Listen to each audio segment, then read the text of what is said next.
We recently watched the trial of Matthew Pahl, which happened in Waukesha, Wisconsin. He was charged with first-degree intentional homicide as well as hiding a corpse. And the case was very challenging for the state to prove because they could not determine the victim, Stephanie Pavlons' cause of death, and therefore not her manner of death either.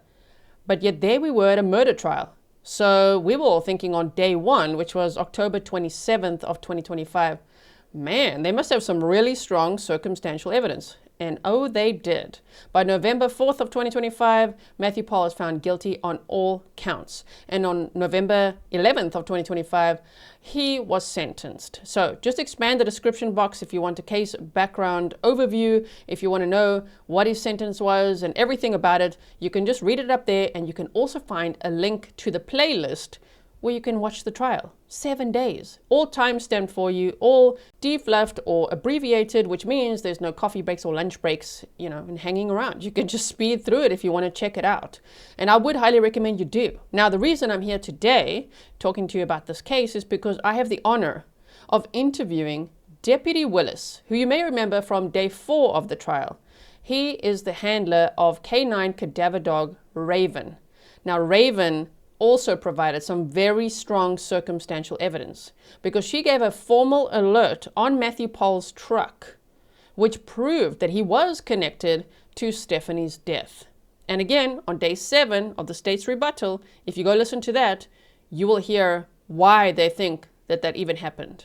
So I don't want to keep you here too long and do a whole overview of the case. I'd rather have you go watch the trial prep and go watch the trial and all of that. I just want to get to the interview because it is just so great. You never know who's watching with us. And to know that Deputy Willis was watching the trial with us and that he liked all of your comments, that he was there watching what you guys were saying. I just love that so much. So I've also been contacted by the digital forensics expert, Detective Schroeder, who, that was some strong circumstantial evidence as well. So I'm truly honored to bring you this interview. And now let's get to it.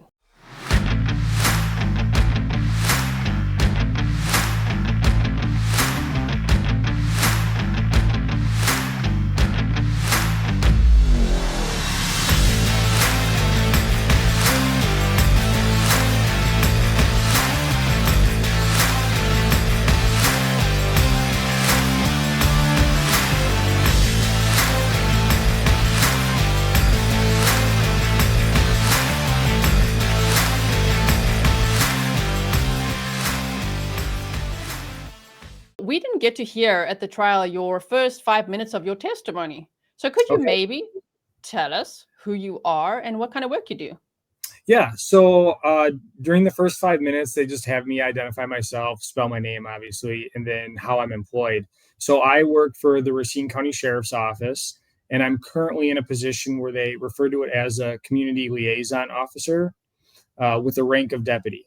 So we kind of have a lot of tasks. Our primary task is we handle all of the training for sworn personnel, whether it be firearms, CPR, first aid, active threat training, you name it. We try to keep all of that training in-house versus sending people across the country to get that training done. So I get certified to be an instructor here in this position. We also handle assessments for schools and businesses in the area. Sometimes they'll call us to come out and ask us to give an assessment of their location to see if everything's up to par. So we'll do that. We will also provide like stop the bleed or run, hide, fight training for them as well. So just various types of responsibilities for this position. And then, so I've been here at the end of December will be full 13 years. And then I did about 7 years starting off on patrol or in various patrol functions with Racine County. And then I promoted to investigator, which was around the same time that I got Raven. So 2018, 2019 in there. Spent some years as an investigator. And then I chose to move like a lateral movement over to our Metro drug unit and work drug cases. And then to get this spot, I voluntarily demoted because they don't have an investigator slot for this position. So I voluntarily demoted. It's nice. It's still Monday through Friday, closer to home. but it's a good spot for now. I was going to ask, is it Monday to Friday, or you're like on call all the time? So that's good for now. That is Monday to Friday. You can have weekends to yourself. Yeah, so Monday through Friday, and then we get holidays off. So the only on-call responsibilities I would have would be for like SWAT call-outs or something like that. Okay.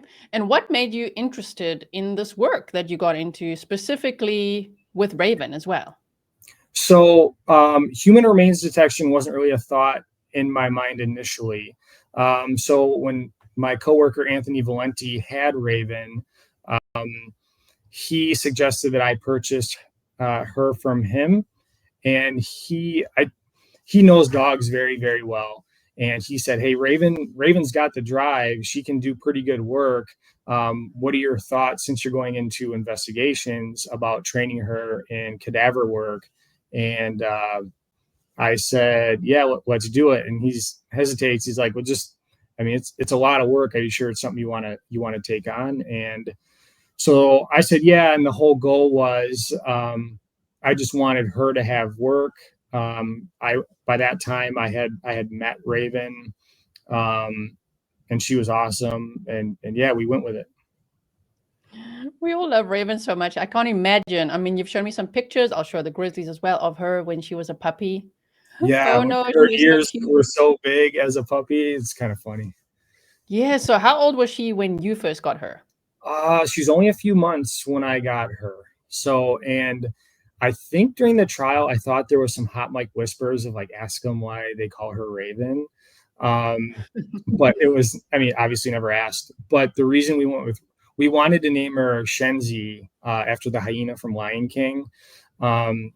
But we stuck with the R inflection. We thought it would be easier for obedience training, because where she came from, the breeder, her name was Rose. And we thought because of the black beak, we went with Raven. And you met her dad too, right? Big Boy Roy? I never met her dad, but I did some research on her dad. And then when I found that YouTube video of her dad, I was like, he is massive. So that's why I included it in the link, because it was always entertaining to watch the video of her dad. So yes, it is. It definitely is. It's so cute to see. And what does her mom do? Do you know? No, I've never met or known where her mom was at, so I'm not sure. Yeah, I wonder if she did similar work or not. It sounds like we're talking about a person, but Raven pretty much is like a person. Yeah. And she does very important work. I mean, her role in this case, the Matthew Pahl trial, was just so significant as well. Yeah. Like, you know that, right? It was so significant. It was such strong circumstantial evidence against that defendant. Yeah. So I didn't realize all of that. I mean, now in hindsight, how important it was. So there's a lot of things I did not know until I started following your stream after my testimony. So I would say 95% of this stuff I had no idea was actually going on behind the scenes. I had no idea about like cell phone evidence, internet searching evidence. I had no knowledge of any of that. So learning about it as the case went on, I was like, oof, yes, not good. Right. I mean, that was all very strong circumstantial evidence as well. But man, I feel like Raven saved the day. And of course, the cross-examination that you underwent and the defense expert, it was pretty intense, right? It was a lot, because they didn't want that in. Yeah, so I didn't think it was, again, because I didn't know everything, I didn't think it was as critical of a role. And first off, working with Christy and Sue was phenomenal. They were really great to work with. And I gave a ton of credit to the law enforcement from Waukesha that handled this case. I thought they did really well. And I know when they called me out there, they were very open to, and I know you have some follow-up questions in terms of the investigation side of it. Really great to work with. So I thought, having seen the trial and everything they had put together for their case, I thought they did great. In terms of the cross, so I've taken part in a few trials. I did the Daubert hearing prior to this trial, and I thought the Daubert hearing was a little more extensive and a little more, I wouldn't say stressful, but it was just, it was much more than what this trial was for my testimony. So I was expecting the cross to be a little harder, to be honest. And I didn't think it was too bad in this one. So maybe more credit to Sue, I guess. But I thought it went pretty well. To being accurate than a minute, yes. Okay, so by that time you were well away from Raven, almost to the middle of the pole barn, away from her, which is not consistent with how the whole search has been going, correct? No, that's not accurate. I was not that far from her. Yeah, no, I think you did extremely well on the stand, and I think, man, we would have loved to see Raven on the stand. I'm sure if you saw a chat, we were like, put Raven on the stand. Let us sniff out this defendant. Yeah, I don't think the judge would allow that.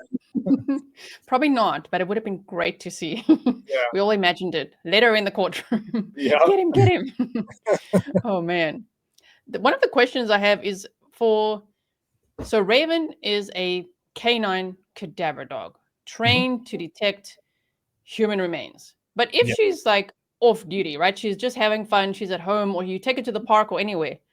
If she ever comes across the scent of decomposition, will she react to it, or is she only trained to react when she's, in the work mode? That's a good question. So she would react to it, but in recognizing the behavior, I think it would more or less catch her by surprise. So she would be in like rest, relaxation, fun, play mode, but then come across that odor and then, wait, what is that? And then spin around, because I've taken her to, we have a cemetery around here where they have some pretty old burials. So when they buried bodies way back then, it wasn't how the process is now. So, I mean, we're talking from the 1800s. So they have plenty of years for that odor to have come up to the surface. So I took her out there one time. And again, I didn't put the harness on to work. I just let her out of the truck and let her run around. And it was pretty funny to watch, because she's going tombstone to tombstone, just trying. There's so much odor. She's just trying to figure it out, and she's jumping around. But it was pretty cool to see it happen. So. What does the day in the life look like for you and for Raven? So when we were in the investigative bureau, when I was back there as a detective, it was wake up, load up into the car and head to work. And our office is just a big open office. So all the other investigators were in there, and she would pretty much go around from person to person looking for pets while we're just trying to do our work. But that was when I was back there. Nowadays, she stays home with my family until I return home. And where I work now, my boss, he has a working canine that he brings out. And we kind of keep the two separated. So Ray stays home, and then on some off time when they're not around, I'll let her come out and we'll play or do some training out here. So is there a reason to keep them separated? They've never met before. And so there's always that tense moment. And we always trained Raven to be more submissive when she met other dogs. And I did that by design, because I wanted her to be more approachable, because her looks alone are a little intimidating. And I just wanted her to be approachable and be comfortable when other people were around her. So there's always a tense moment when you have Raven meet other working dogs, especially dogs that are a lot bigger than she is. So we just haven't had them meet yet. That is so cute. Keep us posted when they do meet, if they do ever meet. All right. That's actually one of my questions would be for canine cadaver dogs. Do they generally, they work alone, right? They're not like, it's not like multiple dogs, or I'm actually not too sure now. When they do these searches, are there multiple people with multiple cadaver dogs, or just like one at a time? So it would depend. We've had searches where Raven's worked alone, and we've done cases where there have been multiple dogs. So when we're looking for, I guess if we would know that somebody is deceased and we have a general area of where that person may be, let's say they had a phone on them, you had a phone ping, and now the phone's dead. Now we have no more pings. It brings us to a general area. Sometimes when we're doing searches, we're searching areas to determine where the body is not. So we're doing area elimination to try and narrow it down.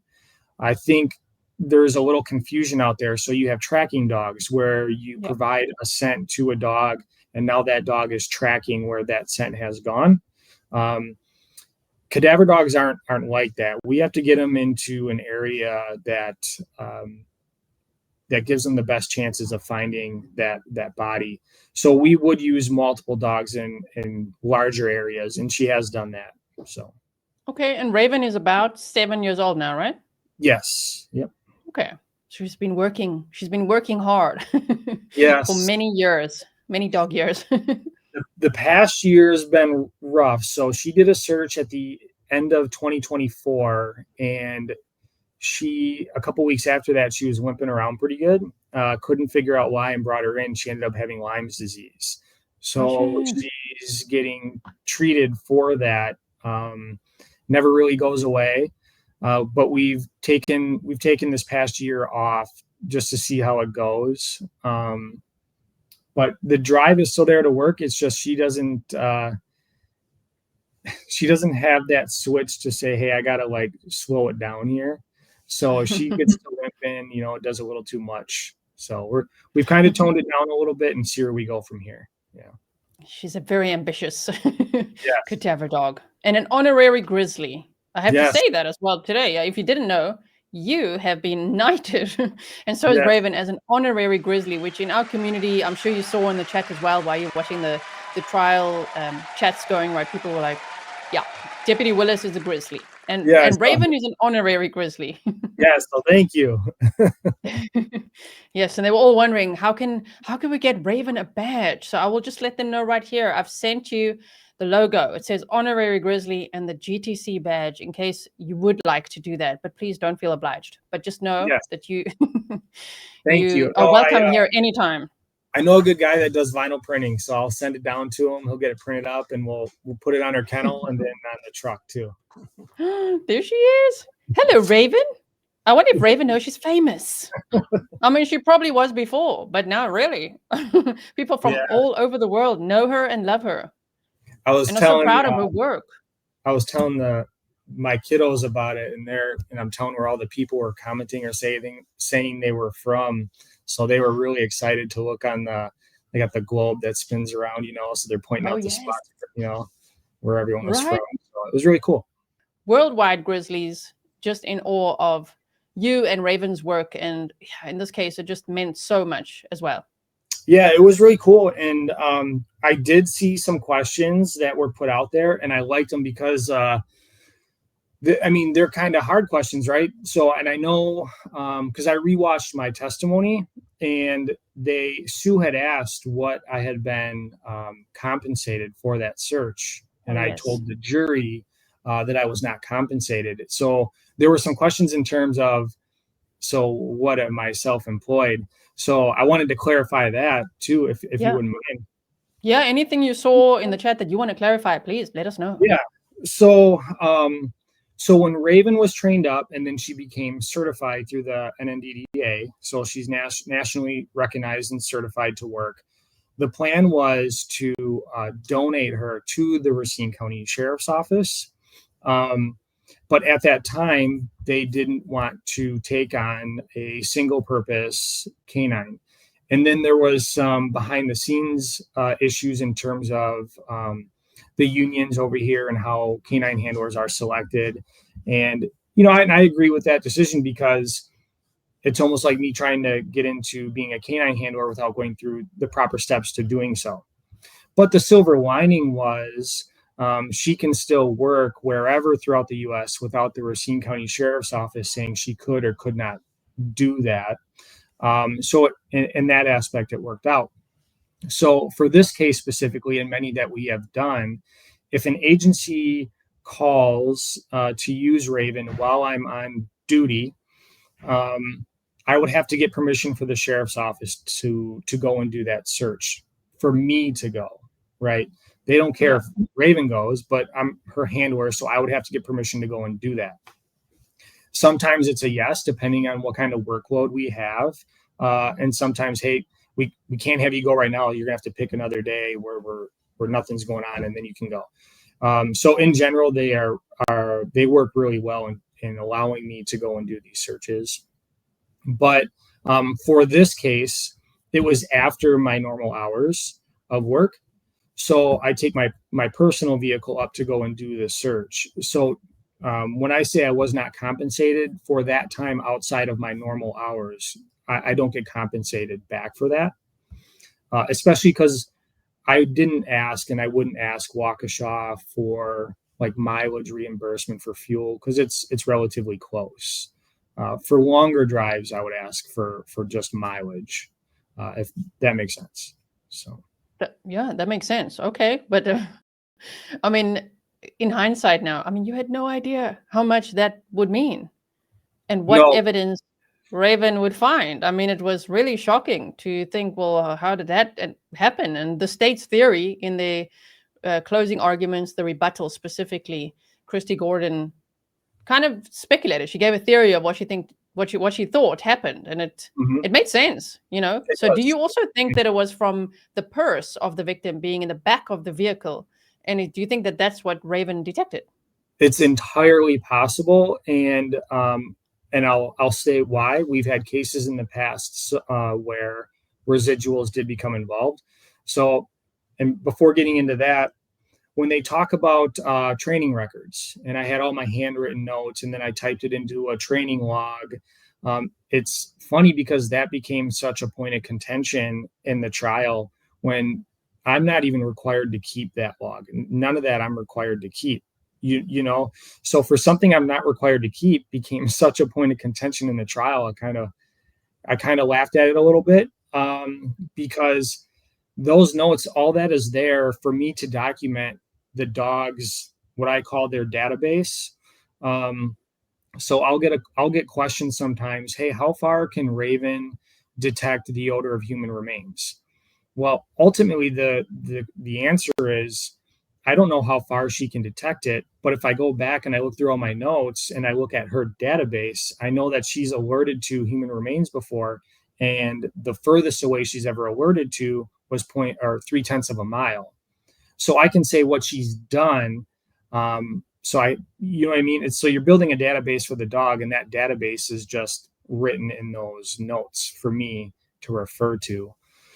But going back to the residual question, so we've had a case where an individual had died from drug overdose, and where the person had died, it wasn't their residence. And because the people that were there didn't want to get in trouble, they had dumped the body or removed it from that location and dumped the body.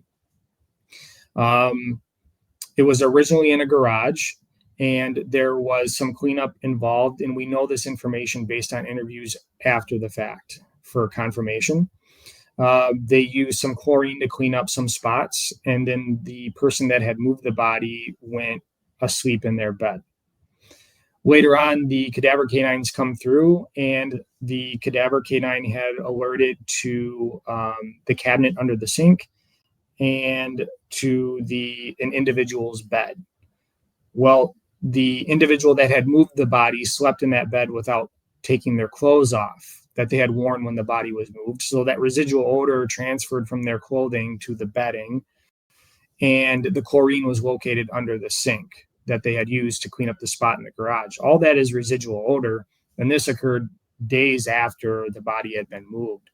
So when the theory had come up about the purse being in the back of the truck, and I was hearing that theory, you know, for the first time when Christy was saying it, I was like, that is entirely possible. Yes. Okay. So yeah, I mean, at first we were like, whoa, it felt risky for maybe the jury that you're going with this theory, but then someone in the chat said, yeah, but they can't actually argue against it. Like try to argue all of that. Like how would that not be possible? It's totally possible. So I think it was a risk that they took that was worth taking, and it does actually make sense, and that might very well be what Raven alerted to.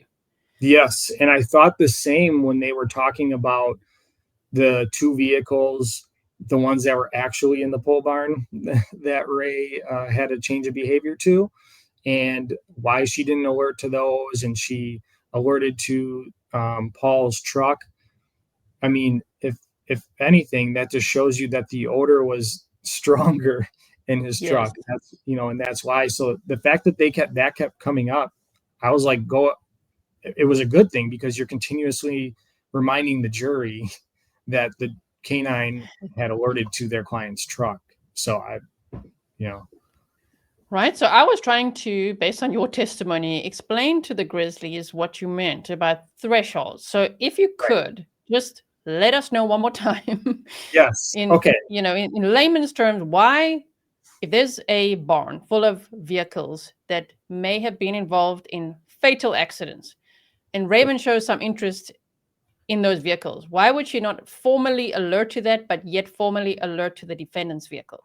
Sure. So the way I was trying to describe it to the jury was, we work in thresholds. So if I were to go and do training and use liver, I would use very little amount of it. So a low threshold that I would want her to alert to, because there are not too many reasonable explanations why somebody would have that, whether it be in a vehicle, in a residence, and so forth, right?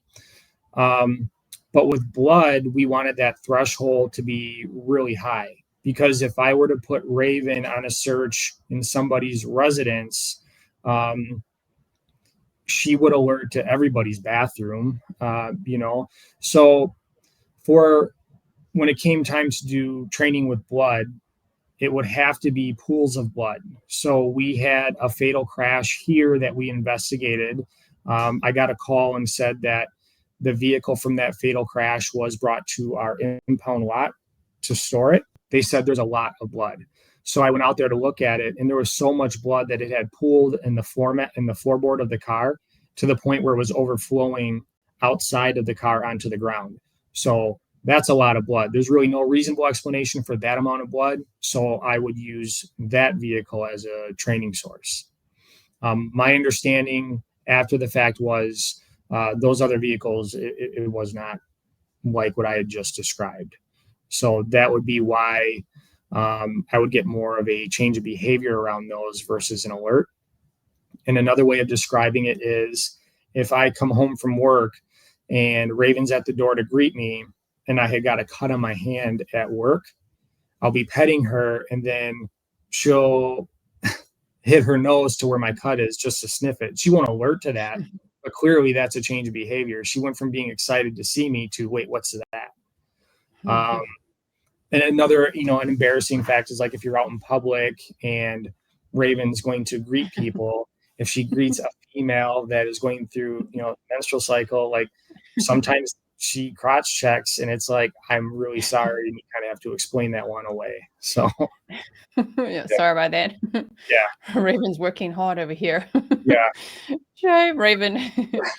Okay, so also, because it did come up a lot in the trial, but even if Raven had formally alerted to those other two vehicles and the defendants, I mean, then they could say, okay, so she formally alerted, if they were all at the threshold.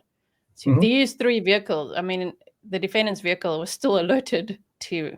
She had a formal alert at his vehicle. And the other two was just showing interest, a change of behavior. So as you said, it's very strong evidence that she formally alerted to Matthew Pahl's vehicle. It's very strong. 100% agree with you. Even if she would have alerted to those vehicles, it would show, hey, the other vehicle she alerted to, here is the case information on that. It's a fatal accident. And let's say there was a lot of trauma involved in that crash. It just validates the canine and the work and hitting on the defendant's vehicle. So, Right. So can you again tell us how she alerted to the vehicle? Like, it was she walked around it and walked to the back and all that. Where did she alert, and how? And they made a big deal, the defense, of you walking away, and they really could you explain that again? Yeah, they really mischaracterized that as the trial went on, and even again in their closing. So this is a really big pole barn, and they had asked about if the vehicle could have been brought out or what was ideal setup. And again, credit to the Waukesha investigators, because they did ask me my opinion on it. I would have rather have it set up the way it was versus take his vehicle out into an area outside the barn and be the only vehicle. Because now the argument in court's going to be, well, you presented your dog to one vehicle. That's why your dog alerted. There weren't any other vehicles there. You put her out there to work. There's one vehicle. That's why she alerted. So I rather there be other vehicles involved when you're doing a vehicle search. So it was a pretty big pole barn, and you have to keep in mind she completed the entire search of this pole barn within a couple of minutes. So it's not like I'm bringing her from one car to the next because she's off lead. And when I send her into the pole barn, I am just walking in the pole barn wherever I may be. It's to observe her. I have to observe her because I have to be able to read her behavior in her work. So she had gone up the left side of the pole barn, 2 vehicles over there where the change of behavior were, crossed over to the other side, was working her way back. And as we're headed towards the exit where we had entered is now where she's first getting her nose around Paul's truck. And as she comes down the passenger side and cuts along the rear bumper, I'm behind her. She does a 180 change direction and starts her hyper sniffing that bumper area. And as I'm walking away from her, she's alerting at that back passenger side corner. So that back passenger side tail light where the bumper and the tailgate are. And I was about, and I know the defense made a point on how far I was. And I mean, I was about 10 to 15 feet away from her as she's looking at me, and she's already in her trained formal alert at this point. What I thought was interesting is they asked their expert certain questions about the alert that they never asked me. They could have just asked me when I was up there and I could have explained it too. But I mean, the canines know when they're working, she's in a trained formal alert. She's reward driven, and her reward is a tennis ball. So if she's looking to me, it's because now she's trying to figure out where her reward is going to be coming from, which is another thing we train. We have tools. I brought some to show. But in training is the perfect alert is she sits and she's staring exactly at the item or whatever it is that she's alerting to. And as a handler, I have to come in and try and present that reward without really showing her it's coming from my hand. And you want it to come off the source. So we use bins like similar to this. So I will put a bunch of these out in the field, and a lot of these, all but one will be empty. Nothing will be in it. And one will have source. So I put screen in here so it's difficult for her to cheat and look inside to see what's in there. Sometimes I'll just put a tennis ball in there, no human remains, to see if she'll sit just to get the tennis ball. I'm trying to make more of a challenge for her in these trainings. But we have devices. She'll probably come running. But so this is it's a behavioral shape device. So I can hide one of these inside of the bin. Right. And then once she gets an alert, and I have this remote control on me as we're doing the search. Once she gives the formal alert, I just hit the button and it shoots the ball out. So that way I don't have to present it to her. So so then that makes her constantly guess where her reward's going to be coming from.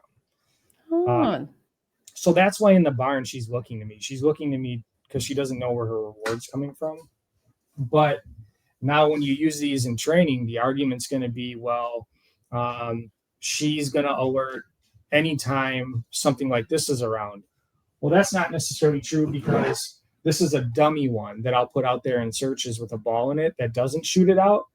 And I'll just put this in the search area to make sure she's not alerting to this. So we call that proofing to the device. And I have five of these I'll put out too. So and how did she get her reward that day? Yep, that was a hand reward. So I delivered the reward to her. And when I went over the training notes in court, that was like a lot of the things that I would put on my notes. That was the canine off lead, the majority they are. How were they rewarded? Was it a BST device or were they hand rewarded? Or sometimes you can bring someone else into the search with you and they rewarded the dog too. How long did it take for you to train Raven? Because this is phenomenal work that she's gotten to do over the years. But from when she was a puppy, when you got her, like, would you have to go, was your full time training her, or would you have to like go to work, come back, and then train her? So I would go, so right away I took days off of work to do just a bonding process, like bring her home, bond, meet the family, and just show the dog love and let the dog know that I'm somebody you can trust. I'm going to be your caretaker and you're in a good place, and let the dog be happy for the first couple of weeks. And really, you're just trying to make sure the dog knows to go to the door when it needs to go to the bathroom, not to go in the house. And we did that for a couple of weeks. Once that was good, the obedience training is what I would say was more challenging than the imprinting process. So commands in different languages, her sitting and staying for long periods of time, where it got to a point where I could bring her down into my basement and, make sure she's not scared of the dark. So turn the lights off, make her stay down there. And then I'll come back 10, 15 minutes later and make sure she's still there in a sit. So, I mean, you have to work on all sorts of types of, obedience training, because if you think about it, we could be doing searches where she's crawling through pretty tight spaces and in the dark, and we don't want her to be scared of doing that. But the obedience training took a little bit of time. Once the obedience training was good, and then that's when we started the imprinting process. I would say once you get over the hump of obedience, I mean, you can train these dogs to really do anything. I know Anthony had trained a diabetic alert dog for somebody, where they had sent in clothing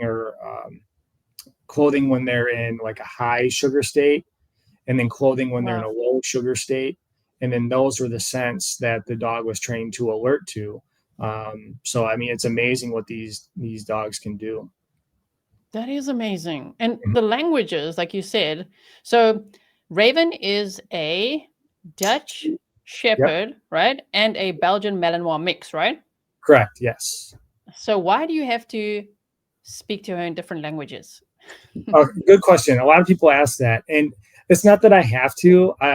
I've seen handlers have all sorts of different types of languages with their dogs. I always found like handlers that spoke Spanish to their dog were pretty fun to listen to as well. It's just something different that you do between the handler and the dog. It's part of that bonding process too. Like my kids or the family, they can speak English to Raven. She understands what they're saying. But the moment I say Valigan, like she's listening, like she'll come. It's just an additional step in the bonding process, and it's something that she's really caught on to and listened well to. And yeah. So how many languages do you pick words from? So I took most commands from what our canine handlers are using here at Racine County, and it's a mix of Dutch and German. I am not fluent by any means in either language. So, yeah. But that's amazing. So it's also, I think it would also help, I would assume, so that if Raven were to, like if you said seek, and if somebody else said that out there, maybe that would confuse her. So it's actually probably better in other languages, that are not so common, that are just used everywhere by everyone. Yep. So, and it's not only that, but if someone that Raven has never met before came and started giving commands in the same way that I did them, she probably wouldn't listen to them. She'd be a little confused. Now, if Anthony, who I mentioned in court, or Karen, who I also mentioned in court, came in and gave those commands, she probably would listen because she knows them and has worked with them. So I kind of equate it to some of our working canines. that I've been around, they would listen to commands from me just because they know who I am. Where other canines I don't want to be around at our work, they wouldn't listen to me. So I think it's more of a, who is this person?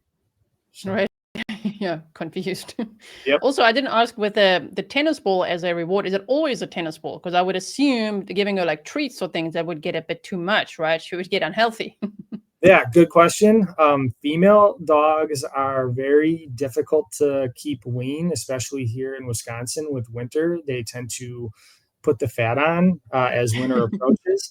So when we started this process, we actually laid out about 5 different toys for reward, and the tennis ball is what she chose on her own, and that's just what we've always used after she chose it. And I don't give her any rawhides. I don't give her any treats. On occasion, I let her grandmother give her treats because she won't listen to me if I tell her not to. But and it just helps because where we do work sometimes, especially interior residential searches, these items are there, and I don't want Raven starting to eat those items when she should be working. So I figured if I just kept them out of her life, it wouldn't be important when she ran into it during work. And like now, when you showed her the tennis ball, is that confusing for her or not? Because like now she's not really in work mode, right? No, she's not in work mode. And no, I mean, she came in here when we were talking, and I had a paper bag, and she's digging through it trying to find more. If I start bouncing one, she'll probably come running in there. And that doesn't desensitize her. No, not at all. Just she gets like geeked up right like reward. Yep. Right, Mulligan. Here she comes. Good.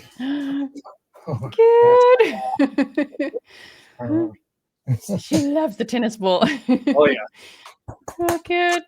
So do you sometimes would you throw the tennis ball for her, like just at home, chilling at home, or not really? Yep. Okay. Yep. So she loves tennis balls. You need one of those like at the tennis courts that just shoots out all the balls. I'll use a hockey stick because that way you don't have to grab it when it's full of slobber. Oh yeah, that as well. True. Yep. Now you mentioned the imprinting process. So I know the Grizzlies will want to know more about that. How does that work? So what I mentioned in court as far as makeup sponges. So here they just call them like cosmetic wedges. Okay. And when you rip them apart, they're like the little triangles. So we'll take these little triangles and just store them in an airtight container with whatever you want. So just a box full of teeth. Yeah, nothing unusual. So what I would do is I would take like here, this is all full of human teeth right here. Oh wow. And I would take something like this, and then I would put it in these containers, or I'd probably dump them all out. And then I would take maybe a dozen of the wedges, and I would just store them in with the teeth. Okay. Oh, yes. Right? Okay. And then I would just seal the top back up. They're all in there, and they're really cheap. So I would store all the wedges in there with the teeth, and then 3 times a day, I would then take wedges out, and I would roll them in to fit them inside of the wiffle ball. Yes. Wow. So you just squeeze them inside the holes of the wiffle ball. And then you get them all in there. Okay. And then you play fetch with the dog and this process went on for 3-4 weeks. If it doesn't work if it doesn't take within 3 to 4 weeks, you can go a little longer. There's no set amount of time it has to be done in. And then eventually you remove the wiffle ball entirely. And then I would just take the wedges and I would hide the wedges. And then I would make the throwing motion and say, soup. And then she would go out, and then as she's going out, she's starting to realize, the odor is out here now somewhere. And then she would find it, get excited as if she were retrieving the ball. And then once that process was going well, that's when you start training what your trained formal alert you want to be. So I have already set in my mind, we go up north Wisconsin a lot, that the next dog I'm going to train to find deer sheds or the deer antlers. Oh, So yes. I'm going to do the same process with antlers. So when we're out walking or hiking, the dog can find deer antlers for me. So, Okay. but Nice. yeah, I mean, it's not too complicated of a process. It matters, how driven is the dog to want to do this, and if you stick with it. The key is though is after every time we would use the ball, um, I would use unscented soap to wash it, and then I would hang it outside to air dry, just so you're not introducing some unintended odors. Um, Oh, and yeah. then I would get rid of the sponges and just use new sponges that have been soaked with that odor. So Okay. And a question that I'm sure everyone will have is, where do you get the teeth yeah, and the other things? being that all this was new to me when I started, I had asked the same thing, like, where can I go to get some of this stuff? And just straight up told me, go ask. And I'm like, okay, so you want me to just go ask dental surgeons for their patients' extracted teeth? And they're like, yeah. I'm like, okay. So I went around to several, and some right away would say, no, we're not going to do that. We'd like to, but we can't. Our legal department said no. And I say, okay, no problem. Others, they checked with their legal department and they're like, we don't have a problem with that. So once a week, I would stop by those dental surgeons, and they would give me plastic jars with their patients' teeth that were pulled out. And there were some huge wisdom teeth that were pulled out. And you're like, holy moly. Like, then you start looking at how big the teeth were, that came out. And that's just kind of weird. Oh, man. Yeah. Right? What a weird process, especially when you're just starting. I mean, now you've got lots of experience, but Yep. when you're just starting, it must be a little like, what am I doing? It was a little weird starting off, but then you got to the dental surgeons, and it became like more normal. And then, asking for placentas from like people you knew that were having babies, then that was the next step of weirdness. Right? And yeah, having to get those and going to the doctor to pick them up and stuff like that. But And then? yeah. And then what else? Like, what else do you get? But so we wanted to go beyond that. Teeth were a really good place to start because it's bone, Yeah. nerve, there's still some blood on there, tissue, all of it together. Placentas were really good too because some of them are really big, but it's like an organ in and of itself. And those are really good to go with. But we wanted more in terms of skin, body fat, liver, tendon, like all that stuff. So that was another big process to get those items. But then it became, okay, we want to build the database for the dog, right? So we need to put this stuff, we need to submerge it in water. We need to work on buried stuff. We need stuff frozen. We need it thawed. So now you need to put it in different environments, and you need it in different stages of decomposition, just to continue to build the database over time. So like when the defenses expert was talking about maintenance training, I mean, that's just what you're doing. And, as the training progresses, it's never done. So Yeah. Okay. And what did you think of the defense's witness that was kind of, picking apart everything you said? What were your thoughts on the information shared? So I was provided her report prior to my testimony. And I think the first thing I went to was to look at their experience level. The education doesn't really matter to me. More field experience, I find to mean a little more. And I thought, based on what her CV had, I thought she was a little green. But that was my initial take. I think one of the comments I read as you were streaming the trial, someone had stated that they felt it was a little unprofessional for the field, and I think that was a good statement. I agree with that. I would never review something for a defense team, but I would only do that if there was such an injustice going on. Like I would say, hey, like clearly something was done wrong here. But generally speaking, that's not for me.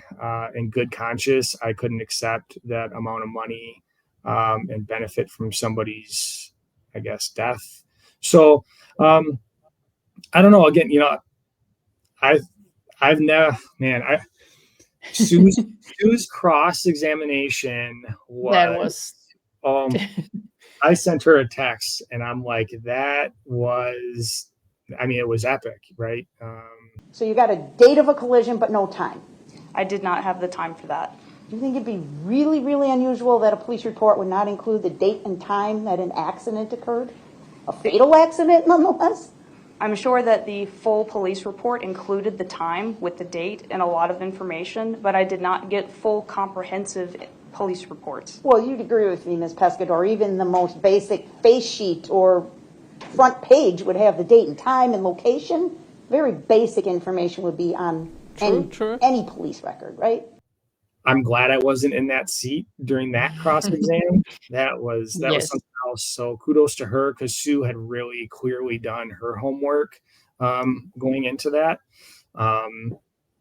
Not knowing that a vehicle was in there, but yet claiming there was one in the pole barn, that was rough. And again, when the defense asked me for my documents, that's just something I have to provide. I would never think to reply back with, I object to the relevance. So that was starting off with that. I was like, all right, I got a good vibe of where this is going. And it's like, buckle up, because it's going to be interesting. I was trying to get a good vibe from the jury in the courtroom. That's why I like when I respond to questions, I like looking over towards them, because you're getting a vibe of, are they understanding what you're saying? Are they making eye contact with you when you look at them, or are they looking away? Because then that'll tell you, I mean, if you're decent at kind of reading people socially, you'll see, are they agreeing with you or not, just based on the responses you're giving. And I thought this jury was a pretty attentive jury. And I had, it was just nice, whichever way it went, it was nice to have a jury that was attentive to the responses. So clearly whatever is being said, they're listening to, and they're going to be making an informed decision at the end of the day. So. Yeah, and they did. Mm-hmm. The one question I'm sure you saw come up a lot is, why was body cam not used? And would you want that to change? Yeah. Would you want there to be body cam while you're doing, this work with Raven? Yep. And that's a really good question. And I remember somebody stating in there that we don't use body cameras here. We definitely use body cameras here in Wisconsin. Oh. So, and I'd be shocked if there were still agencies that don't use them. They're pretty much everywhere now. So my body camera that I have is Racine County property, meaning it is used for anything that is being recorded for Racine County work. This was not a Racine County case. So I'm not working for Racine County when I bring Raven, so I can't use my body camera. But I do tell other agencies that they are not prohibited from recording the searches. It's just I don't use my personal recording equipment, because I don't want my personal equipment being taken as evidence. So I just let whoever is the investigating agency know that if they want to take video or if they want to take photos, it's not prohibited. You guys do whatever you need to do. So in this case, why it wasn't done, I don't know. Do I think it would have helped? I think it would have given the jury a good visual of the search, so we didn't have to go back and forth a million times on how did Raven alert to the truck instead of me having to describe it. So yes. I think nowadays when people get a visual on video, for the most part, it's usually a good thing. But at sometimes when you're trying to argue distance or you're trying to get into some of the details, sometimes video can kind of hurt that. So is Raven generally at home, like she's, I don't want to say normal dog, but like a normal dog, she's in chill mode, she's in family mode. So she only would get into work mode through the training you've given her, right? Yeah. So I talked about like her harness. Yes. So if the moment I grab this, she is getting all giddy. She knows it's work time. Okay. If this goes on her. So when not, there's other times too, like today when I was coming out to get ready for the interview and we're getting all these items. She's following me everywhere we go. She's like, oh, probably thinks it's training time or whatnot. So she knows she's not dumb. She picks up on that stuff. But the moment we go home, it's either, playing around with the kiddos or just relaxing. So A shame. And what are some of her favorite treats, snacks, food, whatever at home? So if she gets any snacks or treats, it would be popcorn from her youngest sister. Yeah. Cute. But other than that, popcorn? yeah, other than that, I don't give her anything special other than, some toys or because work should be most fun for her. Yes. So by design, it's kind of like that because you get people who, they want to give her treats. I should take it back. I think we gave her a treat after the verdict came in. She got a little dog. Okay. So she did get one for that. But yeah, generally she doesn't get anything else. So she definitely deserved it after that verdict. She was definitely part of solving the case. Yeah. Also, a lot of the Grizzlies were asking how they can support your work and how they could send you gifts or financial support, or for Raven, if you were open to that, how would they do that? Sure. I will look into seeing what options there are. I always found it difficult to take donations because it was always a conscious thing in good conscience. And like when people pass, it just always had a weird feeling to receive donations for something like that, because the whole point of Raven working was so she could work, so she had something to do, something that was fun for her. But regardless, I'll reach out and see what options there are, and then I'll send it direct to you if that's okay. Right? They just want to spoil you. Yeah. They just appreciate you and the work that you do. So if there's any way, then we'll let them know. Yes. Can you share more about one of your real world searches? Like there's a house explosion you were explaining, or the frozen marsh, or some kind of story like that, and like maybe another case that Raven really helped. Yeah. I would say one of her biggest cases that we talked about, or at least I testified to, was the one in the frozen marsh. That was a cool one because the detectives there made it known that they weren't very big believers in cadaver canines. And that the reason we were even called out there was for the family of the missing person that just wanted to try every resource in locating her. So going into it, you knew they really weren't believers that the dog was going to do anything. They just wanted to appease the family. So that made it, man, I really wanted to find her just so we could prove a point, So that was kind of a long day of searching, and we tried to get multiple dogs to go up and do that one. Raven was the only one available to go that day. So what I had done was, from the spot where clothing was discovered, I knew at that point that Ray could start showing changes in behaviors to odors up to 0.3 of a mile away. So from the spot the clothing was discovered, I went on the Garmin and I shot a course out 0.3 of a mile. I made an entire circle, and then I cut it into thirds. And then for the time we were out there, each third would be a search area that we would do. And the first search area was a bust. There wasn't any changes of behaviors.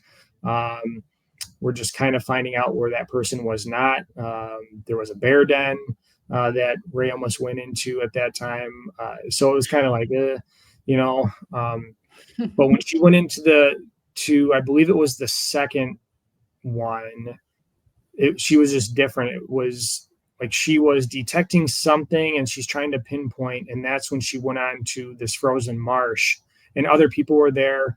And I noticed that her search pattern was different from what she would normally do. Normally she's serpentining throughout the woods, and then we're shifting over and serpentining again. And on that frozen marsh, she was coming back and she was showing changes of behavior where we had broken through the ice, or if vegetation was coming through the ice, she was hyper sniffing the vegetation. So I said, let everyone out there know that, hey, her behavior is far different here on this marsh. So just kind of keep your eyes peeled.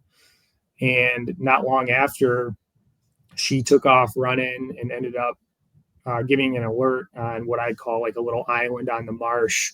And and there was the body was right there. Wow. Oh my goodness. She did so well. And what did they say then? Any of the doubters? So the one detective, they were all excited. They were ecstatic. And he gave an apology. He's like, man, I was not a believer. He said, this is awesome. And they were great. They were very thankful that I came out and Raven put in the work. And it was a good day. Oh man, that's so amazing. Well done to Raven. Yeah, that was a good one. You can hear us. Well done, Raven. Wow. Ray, here. Call again. Everybody so proud of her. What's up, girl? Cute. Well done, Raven. Oh no, she's so sweet. Oh, shame. She's like, what does this lady want the whole time? Okay. Shame. That must have been such a proud moment for you as well. Oh yes, yeah, that was a really good moment. A lot of work put into the training, and seeing it pay off it's always awesome. And we don't always hear from a lot of the cases that we've worked the outcome. Maybe it doesn't go anywhere. So it's nice. Like in this case in Waukesha, we have an outcome, and we know where it went. So yeah. So, do you have anything else that you want to share with the Grizzlies or anybody watching that's maybe new to my channel? I think that my favorite part, and I've said it already, but the comments were valuable. I would put it that way during the streaming. Again, it's like getting a pulse on the trial, and it's like a mock jury, and you get a sense of where everything was going. And I don't know why it's taken YouTube this long to put your streams up for me to click on, but no, it was nice seeing the community that you have out there. I know there were differences of opinion on some comments, but it doesn't get ugly. People just respect the different viewpoints that were being put out. So it was a good place to sit and watch the trial run its course. So, and that's why, and that was a big reason I reached out to you as well. So this has been a great opportunity. I appreciate you having, me and Raven on here, and it's been good. Yes, it's such an honor. I couldn't believe it. Thank you so much for reaching out. And how did you even find the trial feed? How did you find that I was even streaming the trial and, find the chat and all that? Yeah, so I just, after I had come home and learned from the cameraman that was at the court, I went onto YouTube and I just typed in Wisconsin versus Paul, and I saw yours pop up as one that was streaming live, and I clicked on that one. I was still live at the time, right? So when you got home, I was still, because I like to sometimes, start a bit later. So maybe that was a benefit as well on that day that you could see I was still live. I was streaming it live, and we were all, chatting together. So I always tell the Grizzly, you never know who's watching, and you are such a prime example of that, because, after trials, sometimes then people contact me. It might be district attorneys or some of the detectives or whoever. And it's just like always such an honor to think who's actually there watching with us. And I want people to feel welcome. So did you feel welcome? Oh, yeah. Yeah, I did. Yeah. But I mean, if I was an attorney, I would have somebody I would be having somebody watch it, just so you can get an idea on, again, the pulse and the vibe of where this trial is going. And yours would be a good place to do that. So. Right. I do like to offer that. I've learned that over time since streaming trials, that sometimes attorneys find that useful, especially if everybody has the same question, or people are confused about the timeline, or like, where is that location? Some of the things, because the attorneys are so deep into the information of the case that sometimes they forget to just state the obvious, Yeah. like, but where was it, or what time was this? And it just helps to, if they do check in, then I've heard it helps them a lot. There was a lot of funny comments on there too, so it was nice to get some comedic relief. All the true comments that were coming out had us laughing at work. Yeah, true. So so there was good bits of everything in there. So for anyone aspiring to be just like you, to maybe be a canine handler or, be in your line of work, what advice would you give them? Be patient with the process, and have some people in your back pocket that you are able to reach out to for questions. I think the frustrations early on weren't exactly for what Raven was doing. It was for more me as a handler, and am I reading certain behaviors correctly with a working dog in general, and be ready to I guess give up a lot of your time to dedicate it to the process. So best advice I have. I can only imagine. It's hard work, right? People would have to be ready for that it's long hours, hard work, lots of patience, but I would assume very rewarding at the end of the day as well. Yeah, it is very rewarding. And I guess if you are interested in getting into cadavers, especially, I think it worked well for me because it was just never anything that bothered me. Was seeing, decomp or, body. Sometimes the smell will get to me, but visually, like that stuff never bothered me. So that part was easy getting into this. So, picking up bloody teeth or placentas or finding bodies, it was never a concern there. Sometimes the odor would be a bit crazy, but yeah, people would need to be prepared for that as well. Yeah, you'll find, and they'll be in all different stages of decomp. So thank you so much for being here and agreeing to this interview, for reaching out. I really appreciate it. I'm so honored that we got to talk to you and also to see Raven, and I hope you'll be back in the future. Yes, thanks for having me. I appreciate it. And Raven does too. I don't know where Ray, come here. Say goodbye. Up.